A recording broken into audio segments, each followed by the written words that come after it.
नमस्कार साथियों, English with girl sir के यूट्यूब चैनल पे आप सभी का बहुत बहुत स्वागत है। आज अपन बात करेंगे एक और नई एनर्जेटिक क्लास की। अच्छा, आज क्लास क्या, एक बार ध्यान से सुनना। इस क्लास को आपको एंड तक देखना है, ठीक है। एक बच्ची ने कमेंट किया था कि सर हमें ये WH वर्ड जो होता है ना, कि आप ये ग्रामर की क्लास लेके आओ, तो उनको क्या है कि सेंटेंस बनाने में प्रॉब्लम आ रही है। तो सेंटेंस बनाने में प्रॉब्लम क्यों आ रही है आपके लिए, मैं बता रहा हूं। प्रॉब्लम इसलिए आ रही है कि कुछ जो बेसिक है ना, वो चीज आपको पता नहीं है। जरूरी नहीं है सबको पता नहीं है, कुछ बच्चों को पता भी होगा। जिसको पता है उनको अच्छी बात है, जिसको नहीं पता है उसको मैं भी समझ देता हूं। तो वो कह रहे हैं सर प्रेजेंट सिंपल टेंस है, आज तक समझ में नहीं आया। अरे भाई बिल्कुल इजी है, जो बाकी सर समझा रहे हैं वो भी अच्छा समझा रहे हैं, ऐसी बात नहीं। एक बार इसको ध्यान से देखो। तो उसके लिए दो चीजें थोड़ी सी याद करनी है। जैसे मान लीजिए आप कह रहे हो कि सर प्रेजेंट सिंपल टेंस में क्या होता है,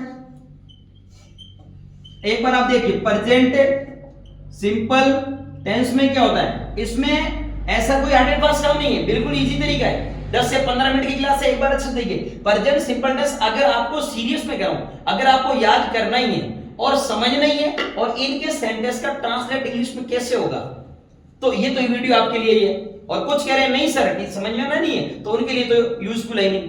तो जो इसको समझना है कि प्रेजेंट सिंपल होता क्या रियल में, इसका मतलब क्या है। इसका मतलब ये है कि अगर हिंदी सेंटेंस में देखो, थोड़ा सा ध्यान रख लो, ता है, ती है और ते है।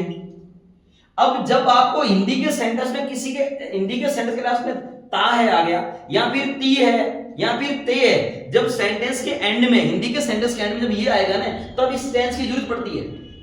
और ये आने के बाद, यानी कि ये आपका थोड़ा बेसिक है, ये आने के बाद आपको सेंटेंस बनाने में ज्यादा प्रॉब्लम नहीं होगी, समझ रहे हो। तो इसलिए दो क्लास याद कर लो, आई, यू, वी और दे। आ रहा है समझ में। आई, मैं को इंग्लिश में क्या बोलते हैं, आई। तुमको अंग्रेजी में क्या बोलते हैं, तुम। और यू क्या बोलेंगे, तुमको क्या बोलेंगे, यू।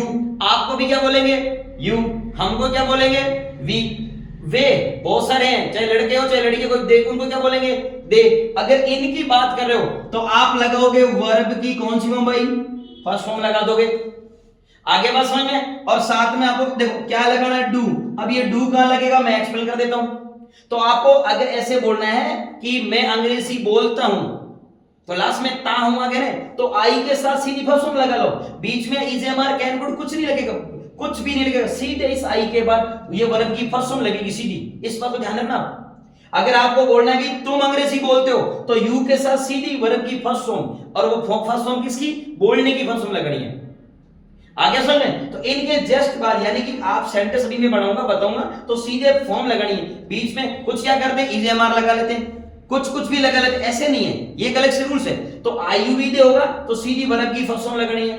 और अगर मान लीजिए ही, सी, इट, नेम हुआ, एक बार इसको ध्यान से सुनो, ही, सी, इट और नेम हुआ, तो उसमें वर्ब की फिफ्थ फॉर्म लगानी है। अब आप बोलोगे सर ये फिफ्थ फॉर्म क्या है, हमें तो स्कूलों में कॉलेजों में केवल फर्स्ट सेकंड थर्ड बताइए। हाँ, तो फर्स्ट सेकंड थर्ड है, तो जो फर्स्ट सेकंड थर्ड है ना, तो फर्स्ट फॉर्म के लास्ट में एस और ईएस की बात कर रहा हूं, तो ये भी मैं भी एक्सप्लेन कर दूंगा, एस कहां लगता है और ईएस कहां लगता है। तो फर्स्ट फॉर्म है ना, उसके पीछे एस और ईएस लगाते ही कौन सी फॉर्म बन जाती है, फिफ्थ फॉर्म। जैसे मान लीजिए गो है, तो गो में लगा लिया आपने ईएस, तो क्या बन गया, फिफ्थ फॉर्म बन गई। प्ले में आपने एस लगा तो प्लेस बन गया। कुछ बच्चे बोल रहे हो सर एस कहां लगा है और ईएस कहां लगता है, वो भी मैं यहां लिख देता हूं, समझ में आ रही बात। तो जैसे मान लीजिए क्या होगा, S double S C H C double H O X और जेड। अगर मान लीजिए किसी भी वर्ब के लास्ट में है ना, लास्ट लेटर अगर ये हो, तो आप उसके पीछे ईएस लगा लो भाई। और अगर ये लेटर नहीं हो तो आप क्या लगा देंगे, एस।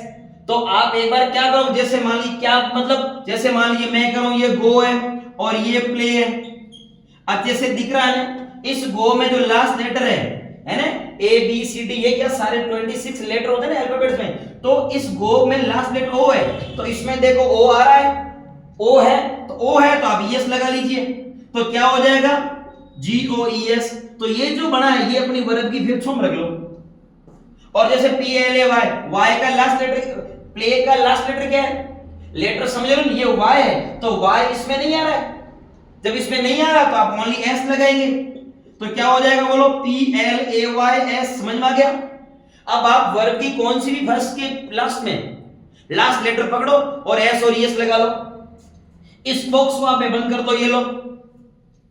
ये थोड़ा सा याद करना, आगे समझ। जैसे मान लीजिए आपको कोई सेंटेंस बनाने और जिसके लास्ट में ता है, ती है, ते आ रहे हैं, तो टेंस कौन सा हो गया? Present simple tense. इतना कुछ है ही नहीं, बिल्कुल इजी है। हाँ, ये लाइन याद करनी पड़ेगी, सब अच्छे से याद करनी पड़ेगी। और मैं बता रहा हूं, याद इतना ऐसे बोलने से होगा नहीं, करना पड़ेगा। मैं याद कराऊंगा आपको, है ना, आपके लिए मैंने फर्स्ट नहीं बोला था। तो ये सारी आई ओ यू वी दे हो, एक बार आप प्रैक्टिस करना। कोई भी आपको, आप भले ही किसी भी स्कूल में पढ़ रहे हो, चाहे कॉलेज में हो, कोई भी आपको पूछे प्रेजेंट सिंपल टेंस में क्या होता है, आज मैं आपको सिखा रहा हूं कि ट्रांसलेट कैसे करेंगे, है ना। तो उसमें क्या होगा, कोई भी प्रेजेंट सिंपल टेंस बोलता है तो आपको क्या करना कि आई यू वी दे के साथ वर्ब की फर्स्ट फॉर्म लगती है, ही सी नेम के साथ वर्ब की फिफ्थ फॉर्म लगती है। क्या होती है फिफ्थ फॉर्म? एक्सप्लेन कर दिया। गो लिख रखा, गो का लास्ट लेटर ओ आ रहा है, ओ में ईएस लगा। बच्चे आप पूछोगे सर ईएस क्यों लगाया? ईएस इसलिए लगाया, एक ये ग्रामर का रूल है कि जब किसी भी वर्ब के ये लास्ट में ये लेटर होते हैं, क्या होता है? S double S C H C double H O X और जेड होता है, ठीक है। तो उसके पीछे ईएस लगाएंगे। यहां गो के लास्ट में क्या है? ओ है, ओ है तो मैं ईएस लगाऊंगा। ईएस क्यों लगाऊंगा? तो वो इस बॉक्स में, ये बॉक्स इसलिए क्यों है कि ग्रामर का रूल है। मैंने याद किया, आपको याद करना पड़ेगा। आ रहा समझ में? अब ये होगी आपकी फिफ्थ फॉर्म का समझ में आ गया। तो अब अपन क्या करेंगे, इसको आप एक बार हटा दो, ये लो, है ना। अगर स्क्रीनशॉट लेना स्क्रीनशॉट ले लो, नहीं तो वीडियो रोक लो। ये वर्ब की फर्स्ट फॉर्म और यहां क्या लग जाएगा भाई? टेंस। ये दो लाइन है ना, आप कॉपी में लिख लीजिए, ठीक है। अब इनको सेंटेंस कैसे बनाते हैं वो मैं समझ लेता हूं। आई का सेंटेंस बनाओगे, सीधी फर्स्ट फॉर्म। आप क्या करते हो? ई सी इट और किसी नाम का नेम का सेंटेंस बनाते हो, फर्स्ट फॉर्म लगा लेते हो, जो पूरे इस अर्थ प्लेनेट पे नहीं लगती भाई। इनके साथ किसी भी बुक में, किसी भी बुक में ई सी इट और नेम है, उसके साथ फर्स्ट फॉर्म आती नहीं है। तो कौन सी फॉर्म आती है? फिफ्थ फॉर्म आएगी, सेकंड आएगी, जो फॉर्म आएगी वैसे कर लेंगे। ये आगे समझ, इसको एक बार अच्छे से लिखिए, फिर मैं आपको सिखाता हूं सेंटेंस कैसे बनते हैं। आगे बात समझ में? चलो मैं सेंटेंस बना लेते हैं। देखो सेंटेंस में क्या है, मान लीजिए मैंने क्या बोला था, आई यू वी देकर, ये लो, इसको ध्यान में रखो। आई यू वी दे के साथ अभी क्या लगाई थी भाई? वर्ब की फर्स्ट फॉर्म। और क्या लगाया था? डू। अगर आपको यह बोलना है कि तुम अंग्रेजी बोलते हो, ध्यान रखना, ये तुम अंग्रेजी बोलते हो, लास्ट में क्या आ रहा है? ते हो आ रहा है ना। तो टेंस कौन सा हो गया? Present simple tense. Present simple tense में क्या होता है? किसी भी हिंदी सेंटेंस के एंड में ता है, ती है, ते है और आई यू वी दे के साथ वर्ब की फर्स्ट फॉर्म और लग जाएगा डू। ही सीड नेम के साथ वर्ब की फिफ्थ फॉर्म और लग जाएगा डज। तो ये तुम है, तुमको क्या बोलते हैं? यू के बाद सीधा आपको पता है हिंदी का सेंटेंस लिख गया। हिंदी के सेंटेंस जब इंग्लिश के सेंटेंस ट्रांसलेट करते हैं तो ये सब्जेक्ट लिखने के बाद ये उल्टा चलता है सेंटेंस, ध्यान रखना है।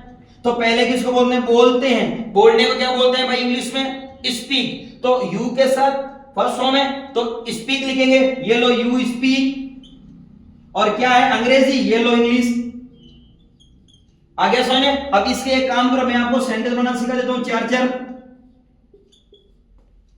चार सीख लो, उसके बाद मैं आपको 6 और बता दूंगा। तो एक एक सेंटेंस के 10 बना जाएंगे। तो यू स्पीक इंग्लिश हो गया।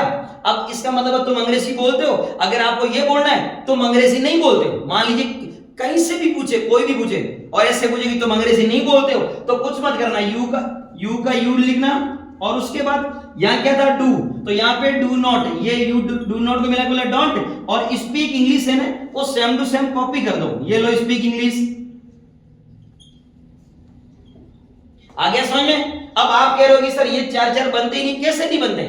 एक बार आप ध्यान से देखो, यू स्पीक इंग्लिश हो गया, आपको बोलना है तुम अंग्रेजी नहीं बोलते हो, यू डोंट स्पीक इंग्लिश हो गया। अब तीसरे में क्या होगा कि अब बच्चों ने क्या किया, तो ऐसे जब क्या शुरुआत में आ जाए तो उसकी इंग्लिश क्या होगी? तो जब किसी भी सेंटेंस के क्या जब शुरुआत में आ जाए ना, हिंदी का क्या शुरुआत में आता है, उसके बहुत सारे वर्ड है। डू है, डज है, is, am, are, has, have been, have been, did, was, were, had, सिर्फ can, could, shall, should, will, would, may, might, must, इन सब का ही क्या स्टार्टिंग में क्या आया, तो इनमें से कौन सा भी लग सकता है। अगर सेंटेंस के बीच में क्या आता है तब लगेगा व्हाट। अभी मैं वो भी समझा दूंगा। तो अब इसमें क्या करना है? तीसरा सेंटेंस यहां डू है ना, डू निकाल दो बाहर और पहला जो सेंटेंस है वो सेम टू सेम कॉपी कर दो। इसका जो फर्स्ट सेंटेंस है ना, तीसरे वाले में कॉपी कर दो, क्या हो जाएगा? डू यू, यहां से देखो, डू यू स्पीक इंग्लिश, कहां प्रॉब्लम आ रही है बताओ, समझ में क्या नहीं आ रहा है? अब इसका फोर्थ वाला बनाना है तो ये same to same third sentence को क्या करना है, कॉपी, और यू के बाद नॉट लगा लो तो क्या हो जाएगा, do you not speak English. ये लो, समझने वाली कोई बात नहीं, बिल्कुल इजी तरीका है। देखो आपको बोलना है तुम अंग्रेजी बोलते हो, यू स्पीक इंग्लिश, तुम अंग्रेजी नहीं बोलते हो, आएगा यू डोंट स्पीक इंग्लिश। सीखना पड़ेगा, प्रैक्टिस करनी पड़ेगी, बोलना पड़ेगा, सेंटेंस बनाने पड़ेंगे। तीसरा बोलो, क्या तुम अंग्रेजी बोलते हो, do you speak English. Spoken की पहली क्लास थी, do you speak English, yes I speak English, no I don't speak English. और उसके बाद सेंटेंस नंबर 4 क्या करना है, तीसरे सेंटेंस को कॉपी करना है और जो यू है ना उसके बाद नॉट लगाना है। बस क्या हो जाएगा, do you not speak English, इसका मतलब हो जाएगा क्या तुम अंग्रेजी नहीं बोलते हो। ये बन गए 4। अब इस जब 4 बनते हैं, इस ये एक बार 4 बना लो। जैसे ही आप 4 बनाना सीख जाओगे, मैं जल्दी से क्लास ले आऊंगा, लेकिन उस क्लास में बोलूंगा कि प्रेजेंट सिंपल टेंस के 4 सेंटेंस बनाए थे ना, अब उसके बाद अगले 6 और बनाते हैं। इनके बाद आते हैं WH वर्ड।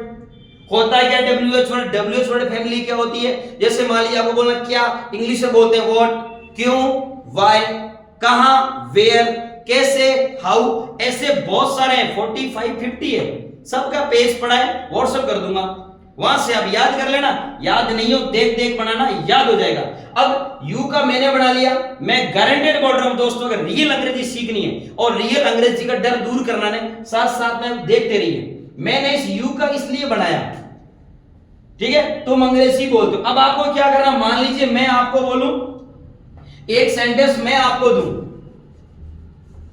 ठीक है, जैसे मान लीजिए मैं बोल रहा हूं हम, ठीक है, बाजार जाते हैं, ये लोग जाते हैं। लास्ट में क्या रहा भाई बताओ, हमको क्या बोलते हैं, वी।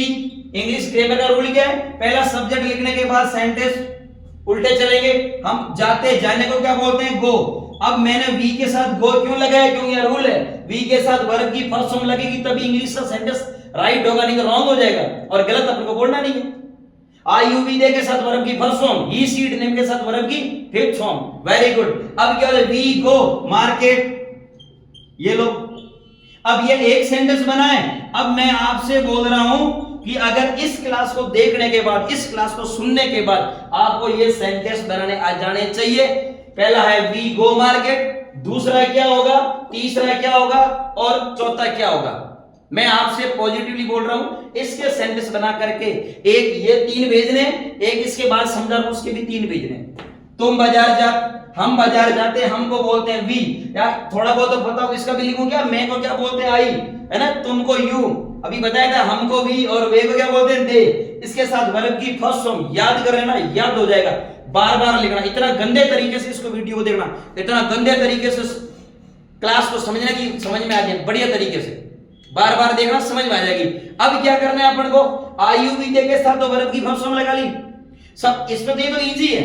अब गलती जो बच्चे कर रहे हैं ये आप मत करना, जिन्होंने गलतियां करी है वो आप गलती नहीं करें। इसलिए इसके बाद जो है ये समझा रहा हूं, जल्दी से इसका स्क्रीनशॉट ले लो और बढ़ाइए सेंटेंस, ठीक है। चलो अब क्या था, IUV के साथ वर्ब की फर्स्ट फॉर्म। अब आ जाओ जल्दी से, रेडी जाओ। ही सी इट नेम के साथ वर्ब की, थोड़ा सा ही सी इट नेम के साथ वर्ब की फिफ्थ फॉर्म, ये लो, आ जाएगा समझ में। और क्या लगता है भाई, डज, इस डज को रखना माइंड में। अब मान लीजिए आप बोलो सेंटेंस कोई भी, आप बोलो, जैसे मान आपको बोलना है वह खाना पकाती है या बनाती है, एक ही बात है, वह खाना पकाती है। तो अब ध्यान, लास्ट में क्या आ रहा है, टी है, तो टेंस हो गया प्रेजेंट सिंपल टेंस। अभी अपन वही पढ़ रहे हैं, तो जब वह को क्या बोलते हैं, वह खाना पकाती है, लड़का है कि लड़की है, सेंटेंस से पता लग रहा है लड़की है, तो वह खाना पकाती, इसका तो ही तो आएगा, नहीं तो आएगा क्या, सी आएगा। तो ये लिख दो सी लिखने के बाद चले जाओ, सेंटेंस उल्टा बनता है, पता है।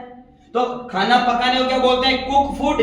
तो सी के साथ आप कुक नहीं लगाएंगे, क्यों नहीं लगाएंगे, क्योंकि पूरे अर्थ प्लेनेट में ई सीड नेम के साथ वर्ब की फर्स्ट फॉर्म लगती नहीं है। तो फिर प्रेजेंट सिंपल टेंस में सी के साथ लगेगी वर्ब की फिफ्थ फॉर्म। क्या होती है भाई फिफ्थ फॉर्म, फिफ्थ फॉर्म अभी समझाई थी, है ना। तो एस और ईएस लगना, एस का लगता है, ईएस का लगता है, पता है। और एक काम लो, कमेंट बॉक्स में आप लिख देना कि सर इनके साथ ईएस लगता है और इनके साथ एस लगता है। S double S C H C double H O X Z, अगर किसी वर्ग के लास्ट लेटर अगर इनमें से है तो आप लगा लेना ईएस। जैसे गो में क्या लगेगा, ईएस लगेगा। क्यों लगेगा? क्योंकि गो का जो लास्ट लेटर ओ है वो है इस बॉक्स में आ रहा है, इसलिए क्या लगा लिया ES. P L A Y play, Y है बॉक्स में नहीं है, वाई उसमें नहीं है इसलिए एस लगा लिया। अगर ये लेटर आ रहे हैं तो ईएस लगा लो, नहीं आ रहे एस लगा लो। आगे समझ में? अब देखो वह खाना पकाती है, सी के साथ कुक्स आएगा। एक बार ध्यान से सुन लो, सी के साथ कुक्स, ई के साथ भी कुक्स, अगर नेम हो तो भी कुक्स। आपको बोलना है विराट क्रिकेट खेलता है, मतलब विराट प्लेस नेम आ रहा है, प्ले नहीं प्लेस क्रिकेट आएगा, तो सी कुक्स वुड। अब इसके कितने बना लेते हैं? 4। ये लो 1 2 3 4। Right now I have already made one sentence that is called C cooks food. जब दूसरा बनाना हो तो ये लिख दो सी, और जब फिफ्थ फॉर्म आ जाती है तो जब फिफ्थ फॉर्म आ जाती है तो क्या करोगे? सी कुक्स फूड हो गया। तो जब फिफ्थ फॉर्म आती है ना तो नीचे आएगा डज नॉट, ये लो सी और ये डज नॉट, और जब डज नॉट आ जाएगा वापस फर्स्ट फॉर्म, ध्यान रखोगे तो क्या हो गया? सी डज नॉट कुक फूड। ऐसा नहीं है कुछ बच्चे गलती कहां करे, जहां गलती कर रहे वो मैं बता रहा हूं स्पेशली, कि डज नॉट लिख देते हैं और यहां कुक्स कर देते हैं, यहां कुक्स नहीं आएगा, यहां कुक्स आ गया। डज जिस सेंटेंस में आ गया उसके बाद आने वाली फॉर्म से फर्स्ट लगेगी, तो हो गया सी डज नॉट कुक फूड। तीसरे में डज निकाल दो बाहर, यहां ध्यान रखना डज सी और ये हो गया कुक फूड। आप ध्यान रहे केवल फर्स्ट सेंटेंस में ही फिफ्थ फॉर्म आएगी, नीचे के चारों सेंटेंस में फर्स्ट फॉर्म आएगी, और यहां डज सी कुक फूड, और फोर्थ वाला हो जाएगा does she not cook food. ये लो does she not cook food. Sentence complete होने से पहले से ही बच्चे कह रहे हैं कि सर हिंदी क्या होगी? हिंदी ये होगी, सी कुक्स फूड वह खाना बनाती है, सी डज नॉट कुक फूड वह खाना नहीं बनाती है, डज सी कुक फूड क्या वह खाना बनाती है, does she not cook food क्या वह खाना नहीं बनाती। तो ये कितने सेंटेंस हो गए? ये हो गए 4 सेंटेंस। एक सेंटेंस मैं दे रहा हूं आपको, जैसे मान लीजिए वह टीवी देखता है, ठीक है, तो क्या बनाओगे? वह टीवी देखता है। देखो लास्ट में ताय आ रहा है, वह लड़का है कि लड़की है? लड़का है। क्या हो गया? ही के साथ कौन सी फॉर्म? ही वॉचेस टीवी हो गया। ये 1 2 3 और 4 1 2 3 4। अब ये 3 आप पढ़ो, मैंने क्या कहा? यहाँ पे वह खाना पकाती है और यहाँ है वह टीवी देखता है, तो क्या करना है? ये था सी का, वो है ही का। वह खाना पकाती है, सी कुक्स फूड। दूसरा सेंटेंस क्या होगा? She does not cook food. Third क्या होगा? Does she cook food. Fourth होगा does she not cook food. तो आप क्या करोगे? वह टीवी देखता है, ही वॉचेस टीवी। अब दूसरा क्या होगा, तीसरा क्या होगा और चौथा क्या होगा? फर्स्ट मैंने बना लिया, सेकंड थर्ड और फोर्थ आप बना लीजिए। अब इसके बाद मैं करूं 4 सेंटेंस बनाना सीख लो। उसके बाद में आपको WH वर्ड के जितने भी सेंटेंस बनते हैं, कि जैसे होगा वह खाना क्यों पकाती है, वह खाना कहां पकाती है, समझ में आई बात? वह खाना कैसे पकाती है, इनका मैं एक अलग से और लास्ट में इसके साथ ऐड कर दूंगा। अभी एक बार ये 4 सेंटेंस सीखिए, बढ़िया समझ में आ जाएगा। चलिए ठीक है, thank you so much for watching TV, thank you so much for watching video. मिलते हैं एक और नई एनर्जेटिक क्लास के साथ। Take care, see you tomorrow.